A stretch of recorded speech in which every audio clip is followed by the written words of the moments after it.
د کابل ښار په پولیس اخته سیمه کې د کتابونو یو نندارتون جوړ شو. دغه نندارتون د اطلاعات او فرهنګ وزارت او کابل ښاروالۍ په ګډو هڅو سره جوړ شوی دی چې د بیهقي د کتاب خپرولو ریاست او نورو بیلابیلو بنسټونو له لوري پکې زرګونه جلد کتابونه نندارې ته وړاندې شوي دي. هدف کلی نمایشگاه تشویق ساختن جوانان هستند تا بیشتر تشویق شوند و به خاطر این نمایشگاه در سایه پلوسوخته برگزار شد، چون قبلا بر شما بهتر معلوم است که سایه پلوسوخته مرکز معتادین بوده و فعلا ما کوشش داریم که این مرکز به مرکز فرهنگی تبدیل کنیم.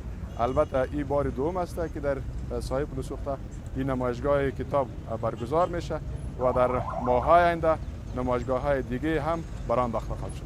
موږ مخکې درته موږ نمایشګاوې کمیشنري نمایشګاوې چې دا کوشش کوو چې تعلیمي مراکزو ته ګڼمیشتو سیمو ته او هغو ځایو ته یوسو چیرې چې د محصلینو او طلبه کرامو ضرورت وي او تر څو زموږ ځوان نسل او افغان ملت په دې وپوهېږي چې کتاب اهمیت وپېژني او مطالعې ته تشویق سي. دغه نندارتون ګډونوالو وویل چې د ښاري فرهنګ په پیاوړتیا کې دا ډول نندارتونونه جوړول ډېر ګټور دي او هیوادوالو ته مثبت ذهنیت ورکوي. هغه ځوانان چې زموږ متاسفانه چې په نشهیي توکو روږ دي وو هغه به دلته همیشه به ذهنیت ورکول کېده چې د نشهیي توکو لپاره دلته متاسفانه داخلي مافیا خارجي مافیا کار کاوه.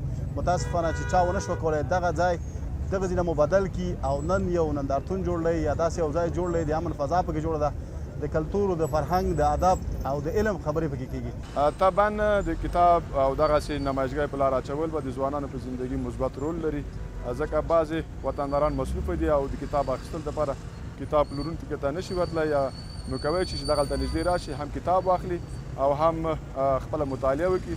په دې سره به هم خپل معلومات ډېر کړي، هم به نور ځوانان ورسره تشویق شي. د یادونې وړ ده چې د پولیس اخته په سیمه کې د پام وړ بدلونونه رامنځته شوي دي. دغه سیمه اوس د ځوانانو د بدمرغه کېدو ځای نه دی، بلکې هلته ځوانان مطالعه کوي، کتابونه لولي او د راتلونکي ژوند مثبتې هیلې ورسره راژوندی کېږي.